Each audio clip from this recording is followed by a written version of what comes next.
Endurance Junkie Podcast, episode 87, brought to you by Health IQ, an insurance company that helps health-conscious people get special life insurance rates. Go to healthiq.com/junkie to support the show and learn more.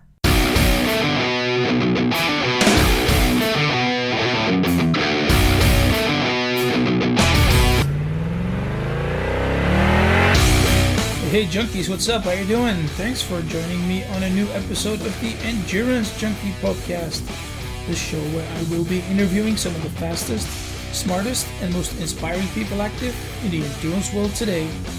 Now, if you like these little interviews and don't want to miss any future ones, just head over to iTunes or Stitcher and simply subscribe to the show. I would also like to thank everyone who has also left a rating and review there. It's much appreciated. There's so many ways to listen to podcasts these days, and iTunes is still very important, and it's one of the best places where people can find new shows. So if you haven't done so yet, please consider leaving me a rating and a review, and that will help us continue growing. Just to let you know that the podcast is also available on Spotify right now, so if that's your preferred medium, just search for Endurance Junkie Podcast in the search bar, and you will find me no problem. Right, on to today's show. 1 month after Brian Boyle graduated from high school back in 2004, he was coming home from swim practice when he was involved in a near-fatal car accident. He died and was revived 8 times on the operating table before doctors put him into a drug-induced coma. Only 39 months later, Brian crossed the finish line at the Ironman World Championships in Kona. His journey of courage and determination has touched the hearts of many, and his story and the message it carries has been celebrated all over the world. So hi Brian, thanks for coming on the show here today. To get things going, can you start off by telling us a bit about yourself and your sporting background growing up? First of all, I just want to thank you, Peter, for having me on the show today. It's been an amazing journey over the past decade in the sport of doing endurance sports. Whether it's swimming, biking, running, doing triathlon, doing marathons, Ironmans, ultramarathons, OCR races. That's kind of how my whole background kind of began in the sport. But before that, it was just growing up and doing the normal things that most young athletes do, doing the swim team at a young age, doing track in middle school and high school. Shot put and discus were the specialties back then. And I had the goal of going to college, doing the swim team. And also growing up in the sport of swimming, I always had an interest in Ironman triathlons by watching the show every year. And I thought one day that was a goal of mine to go and do the Ironman triathlon. Mm-hmm. But you were pretty competitive in swimming then? So you thought about going to college on a scholarship? That's correct. I was very competitive in swimming. Where I live near Washington, D.C. in the state of Maryland, I was a state champion swimmer in high school. So my goal was to go to college and to swim competitively at that level. Yeah, okay. And then, you graduated from high school. The world is at your feet. You can do anything. And then, something terrible happened and your whole world changed. Can you tell us a bit about that? It was a life-changing experience for me. Back in July 6, 2004, all my goals and dreams for the future were there after graduating high school. But when I was coming home from swim practice one day, I was struck on my driver's side door by a speeding vehicle, and the injuries were catastrophic. Heart went across my chest, shattered ribs, shattered pelvis, collapsed lungs. Pretty much every major organ was either lacerated or was damaged. I was trapped in my car at the accident scene, lost about 60% of my blood, and I was medevaced out to a local shock trauma unit for emergency surgery. Was brought back to life 8 times on the operating table, spent 2 months in ICU in recovery in critical condition. And that's where my journey back to life began, was in room 19 of ICU. No. How'd you deal with that as an 18-year-old? I mean, you spent a couple of months in a coma. You wake up. I think you're completely paralyzed. What does that do to an 18-year-old? It was like waking up into like a living nightmare in a lot of ways, because I woke up, I would say, about halfway through the 2-month ordeal when I was in the coma, and I didn't understand why I was there or why I was paralyzed, or my parents are on both sides of me hysterically crying. And 18 years old, I'm just trying to figure everything out in life just in general, but here I am on pretty much my deathbed. And I just tried to do all that I could to keep fighting, to keep living, to keep surviving, and also try to piece together what was going on around me. And I had a concussion that I sustained at the accident scene. So when I woke up in the hospital, there was no memory of that day or the previous days, the previous weeks. And it was a pretty traumatic experience to wake up to. But with a lot of support around me, a lot of great help, a lot of amazing blood donors and medical healthcare providers and my family and friends, the progress took place. Even though as minimal as it was, progress was taking place as time went on. Yeah. What happened to that other driver? We had a court case after the accident to find out that pretty much he was speeding, going over the speed limit. I think the speed limit at that intersection was like 30 miles an hour, and I believe he was going close to double that. So it was just one of those things where wrong place, wrong time for both myself and himself, but speed was a factor for him, and that didn't help the overall situation, unfortunately. Okay. So yeah, tell us a bit about your recovery. I mean, you I guess you have to learn again how to eat and how to talk. It was like coming back to life in a lot of ways, being reborn. And for me, it was subtle things like blinking or moving my fingers or moving my toes for yes or no commands. And I gradually got back into life again by learning how to mouth words and to speak, to chew ice, to eat Jell-O, to drink water. And then to actually learn how to sit up and to talk again. That was my physical therapy for weeks and for months. And gradually it just continued. Having that competitive background, that kind of competitive mindset, I kept thinking, if I'm doing this today, what can I do tomorrow? If I'm walking 10 steps today, maybe tomorrow I can go 11 steps or 12 steps. So for me, it was just trying to stay focused, to stay positive, and just to continue on in the healing process. But the progress was very, very, very slow. Yeah.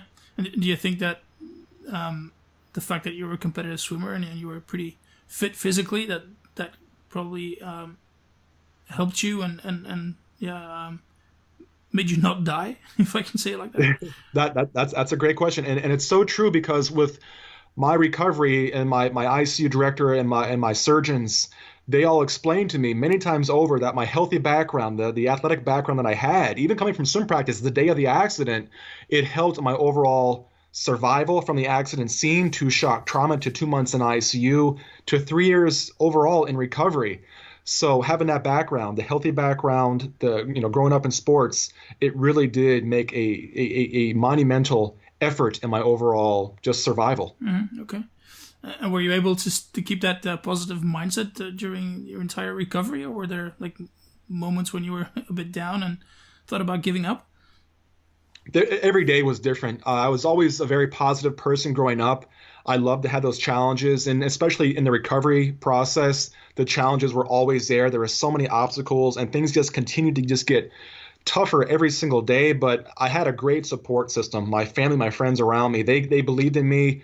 My care providers believed in me, and they gave me the support that I needed to stay positive, to stay focused on those goals. And with their support and their motivation, it just kept me believing that tomorrow would be a better day. And I did have rough times. I did have those moments of doubt, but I couldn't think about myself in those times. And I thought about the people that were a part of that journey with me, that were still a part of that experience. And I was doing that for them in a lot of ways. Oh, okay.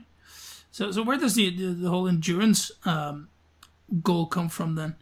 Because, I mean, yeah, it's a pretty long voyage from lying in a bed completely paralyzed to racing an Ironman. And what was it, 3-4 years later? That's correct. It was 3 years after leaving ICU when I decided to make the effort of attempting my first Ironman, and that was the Hawaii Ironman in 2007. And for me, like I said, I grew up as an athlete, as a swimmer, on the track team. And I always loved watching the Ironman program on TV every single year. It was so inspirational. And as an athlete, as a swimmer, that was my goal one day. And in my moments of recovery, when I'm thinking, oh no, if I cough or sneeze, I'm going back to the emergency room. I'm having complications. But I thought that if I could go and do a race like the Ironman, it would not only be a dream of mine, but also complete the healing process for me, for my family, my friends, and show everyone around me, this is the support that you've had for me. This is what all your belief and your efforts and your motivation, this is what it's going to result in. So I wanted to be able to do that race for myself, for the goals, for the recovery, and also my family and my friends.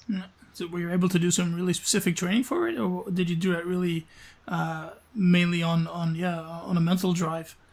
It was all mental. It was very minimal training. I look back at 2007, and I remember talking to the NBC producers, and I was one of the stories that year. So that was my invitation to the Hawaii Ironman.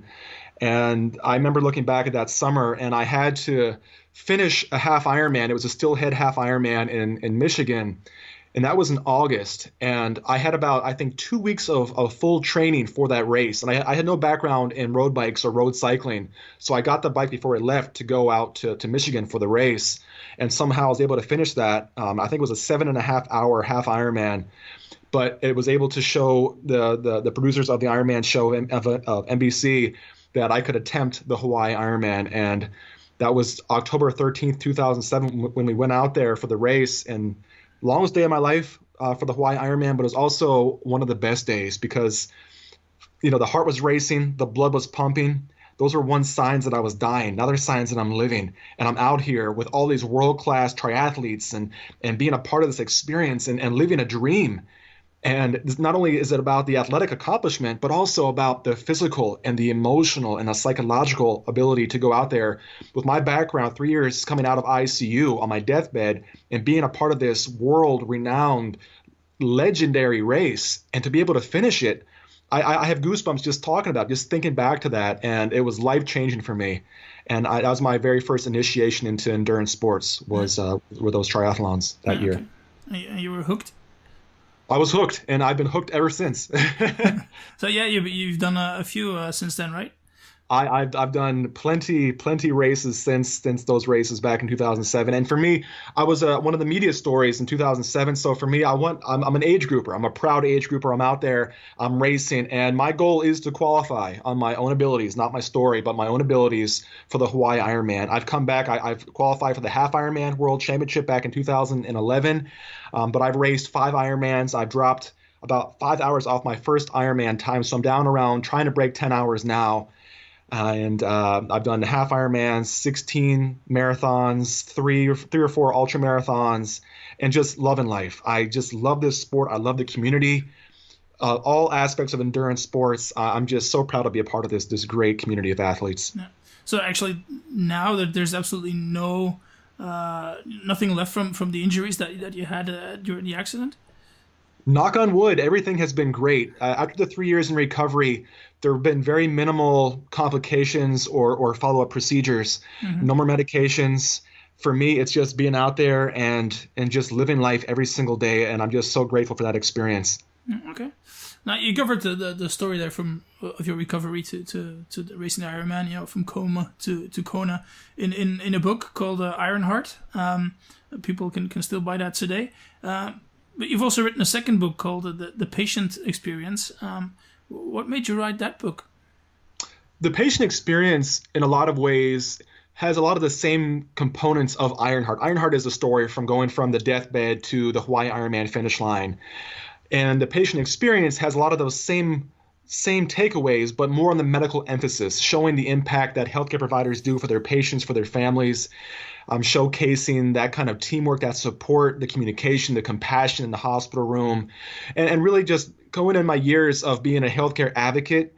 That's kind of what inspired the Patient Experience book. So I speak a lot about my background and my story in the healthcare arena, about the patient experience, about patient safety, quality, innovation in the healthcare setting. So a lot of those components are involved in the Patient Experience book. But Ironheart was my first book, and that one I'm really, really proud of. And I'm proud of both books, but Ironheart is where it all started, and that's definitely the foundation of the story. Okay. And eventually you went also to college. I think you got a master's degree in health communications. That's correct. Yep. Was that inspired because the accident, or is that what you had in mind to do before the accident? When I was able to have the healing process be complete and go out and finish college and then go and pursue the master's degree kind of came about from my years of being a healthcare advocate, what I can do and what I can learn to help me in my position as a patient advocate and a healthcare advocate, especially when it comes to the communication aspect of things. So a lot of it was kind of inspired to pursue that path. And it's been a really, really fun journey over the years doing that. Yeah, so that's your full-time job now? I actually work full time for the American Red Cross for marketing. And with my background, I was a healthcare advocate for several years. And this past year, I joined forces full time with the national headquarters at American Red Cross. Okay. Yeah, talking about the Red Cross, you recently finished the Devil Dog 100-mile ultra run that was linked to the Red Cross. Yeah, can you tell us a bit about that? Definitely. And for me, over the years, the past 10 years that I've been competing in endurance sports, I've also been a Red Cross volunteer, a blood donation advocate. As of this past year, I became a full-time employee for the Red Cross, and it's just been an amazing year just overall to be a part of this experience, be a part of this platform. And this past weekend to go and run a 100-mile ultra marathon for 100 blood donors, that was such an incredible experience. And the Devil Dog 100, it's based kind of in Triangle, Virginia, which is outside Washington, D.C. And for me, my goal was to inspire 100 people to pledge to donate blood this holiday season. And I'm running 100 miles for those people. And it was just a great day. I was able to drop my time in the 100-mile distance by 3 hours, somehow placed top 10. I placed 9th overall in the field, which is not normal for me in my ultra running background. So it was just a really, really fun weekend and for a great cause that I'm very passionate about. Yeah, you were able to get to 100 pledgers?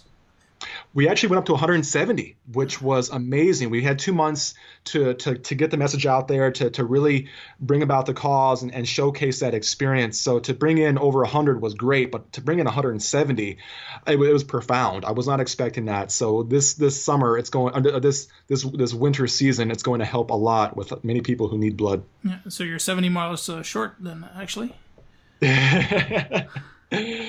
Yeah, it was just a great weekend out there, and having the family and friends, my Red Cross colleagues, and my wife and my 4-month-old daughter.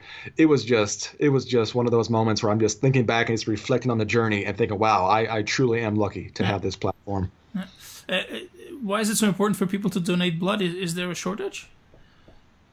Usually around the winter season or around the holiday months, the blood supply tends to decrease. So it's always my goal over the years of being a blood donation advocate, especially to always inspire people to go and donate. The summer and winter months can usually be a pretty tricky time for the blood supply. So especially this year, being 10 years with the Red Cross, 10 years of doing endurance sports, I thought, what big way can I finish out the 2017 season by doing a race that I love doing and also doing it for the cause that I believe in so much. So for me to bring in 170 pledges, that was really great. Yeah. Can people still pledge, or do they have to do something else if they want to donate blood? The platform is still online. It's the Sleeves Up campaign that I created, and it's still available for people to go. And if they want to pledge, they can still pledge. And I'll find more races to do for those people that sign up. And it was great because in this race, I was able to take all the names of people that pledged and write it on the back of my bib number to carry with me through the entire journey of the 100 miles, which was motivational. It was inspirational, and it just helped in the overnight portion of the race. Okay. So yeah, what's in the future for you? I mean, you've done quite a lot of events so far, but what's left? What do you want to accomplish in the future? I'm always trying to find races to do, and I just love the challenge of endurance sports. So for 2018, the goal is to go sub 10 at Ironman Maryland. That's going to be Ironman number 6 for me. I've got several other Olympic and Olympic distance races for next year. Possibly some marathons. I want to be able to qualify for the Boston Marathon, qualify for the Hawaii Ironman, run Badwater one day, hike the Appalachian Trail, swim the English Channel, the Manhattan Marathon swim. There's always goals out there. I just love being able to make it to the starting line at these races and just give it all I have and reflect on the journey, reflect on the people that have been supporting this journey with me and finish the race for them. That's the motivation every single time that I go out there and compete. So whatever the distance, it's just more time for me to go out there and reflect on how amazing it's been over the years. Yeah, it's a serious bucket list. And it continues every single year, and it's just been amazing. So now, what goes through your mind when you're actually out there and running or riding or swimming? it's always that self-reflective kind of moment. Like for this past race, the 100-miler this weekend, the first 50 miles is about just having that even pace where I'm not overdoing it too much. And then once the sun goes down and I'm realizing, okay, another half of this distance is now starting, another 50 miles. I just reflect back on the journey, and I knock on wood, I've been able to finish every endurance race that I've ever participated in. And I'm just so thankful for that. But to be out there and to finish these races and to finish strong, it's just truly great. So for me, I just reflect on the journey, to think back on how tough it was 13 years ago, learning how to talk, to stand, to walk, to shuffle my feet a few inches, then a few feet, then a few yards. My first lap around a track. I think back to those journeys, those moments in my life, and that's what inspires me at these endurance events, whether it's a 100-mile or a 10K or an Olympic distance race. I'm out there and I reflect on this journey, and it's just amazing to have that platform to live life and to even do these races. Okay. So what's the one thing that you would want other people to know you about besides, you're the Iron Heart? I would just say I'm just a grateful person. I'm not a pro athlete. I'm not a pro endurance athlete, but I'm out there and I'm competing, and I'm just so thankful to be able to race on the awareness when it comes to promoting blood donation awareness. So for me, that's my main cause when it comes to being an endurance athlete, is to support the cause of blood donations.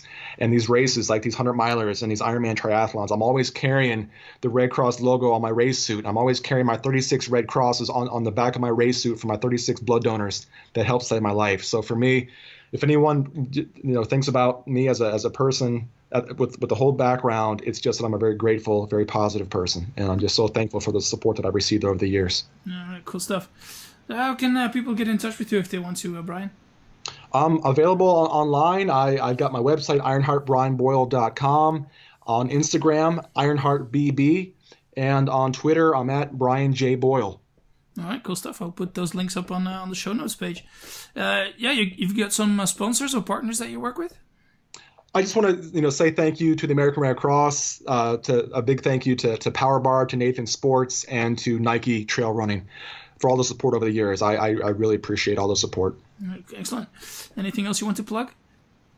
I think that's about it. We covered all the bases. All right, cool stuff. Well, that's thanks for your time. I think it was very inspirational, and I hope people will like the episode. Thanks, Peter. I really appreciate it, my friend. Thank you.